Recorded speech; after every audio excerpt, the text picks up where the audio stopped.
Thank you. First, want to thank Dr. Bowman and the NIH for sponsoring this, as well as all of you coming here together to work for us and try to find more answers. And I just wanted to share a little bit of my experience with Degos.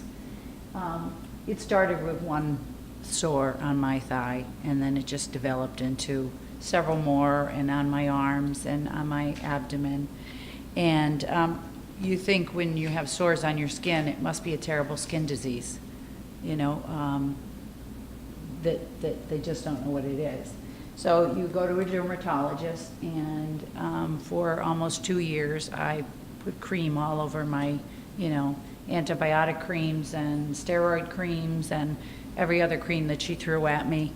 She did do a skin scraping, which, you know, she said was benign. So I guess it's just dead skin tissues that when you scrape it off the top. And, you know, finally I just said, well, what is it? Can you give me an answer? Can you tell me what it is? And she just said, well, we see these type of things all the time.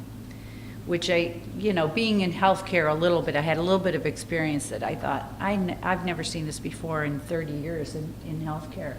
I don't know that she has either. I think it was just, she didn't know what to say. So I decided that I would have to deal with it on my own, and just try to figure out, you know, just see where it went. You know, I really didn't have any bad ulcerations, although I do remember her asking me, do you scratch them? And I said, well, yes, I'm a bad patient. I scratch them. But I remember saying to her, no matter how deep they seem to be, they don't bleed, which to me was very significant, because I expected if you have this sore and you scratch it, as you do sometimes when you're a bad patient, you're going to see blood. You're going to bleed, which I didn't. So I thought that was odd, and later on I figured out why. So myself, I just had to know what it was. So I went and I searched on the internet, and I described what my lesion looked like: white in the center with red around, and up popped this Degos disease. And when I read the articles, though, it was just so frightening that I thought, oh, well, this means I'm going to die within a couple of years. That's what I saw. So it was very frightening. So I went to another dermatologist, and he did a punch biopsy, which I understand is what you need to do. So he said, yes, you do have Degos disease. And that was basically all I got from him. So there was no education there. There's nothing to say, this is what's going to happen. You may have just cutaneous, you may have systemic. It was just confirmed that that's what the diagnosis was. So there was nothing really, no local doctor to treat me. I looked on the internet again, you know, things that you normally don't want your patients to do. I had nowhere to turn except there. I was already taking a baby aspirin because my family has a high incidence of heart disease. So I thought, well, they're saying aspirin helps, I'll take 2 a day. So I still do that to this day. And I just found that Eucerin calming cream, I know I'm not supposed to endorse any products, but that was a godsend. Like, my husband would find them all over the house because I was just constantly slathering that stuff on. Because when it first manifests itself on me anyway, it was very sore. It was red and inflamed, and it was very tender, so I was constantly putting lotion on. I did okay with that, and then, you know, I went to followed up with my dermatologist. He said, well, it looks like everything's kind of burned out, is what I assumed. Well, you'll be fine. Until I ended up in the hospital, doubled over in pain. And I had several gastrointestinal doctors come in, and they found some changes in my small bowel, and I had an ileus, and but they really couldn't tell me what it was about. So I said to them, you know, I have these lesions on my skin that are called Degos disease, and it could be the same thing inside. And they just kind of looked at me that they had no database to go to, I guess, because they had not really heard of this. So there was no follow-up or anything. They gave me some morphine, they breasted my bowel and gave me IV fluids and then sent me home. So I'm thinking I must have this in my bowel, but maybe not. Maybe I just had a bad reaction to some food or something. So, you know, it was kind of, there was nowhere to go, but I may have this systemic disease, but, you know. And the pain continued periodically. So every time I ate something, you know, I had a nice little chicken breast dinner, and the next day I had such severe pains, you know, laying in bed, and so I didn't eat chicken anymore.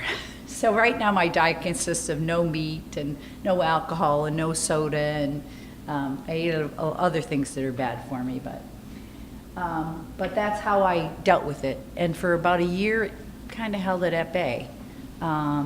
But a year later, they came back more furious and just stronger every time. And I didn't know what to do. I was laying in bed thinking, I have no doctor that I can go to take care of me. What am I going to do? So finally, my husband says, well, you have to find somebody. And I had come across Dr.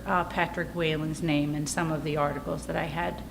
So I did try to get in touch with him, and ultimately, you know, these pains just wouldn't stop.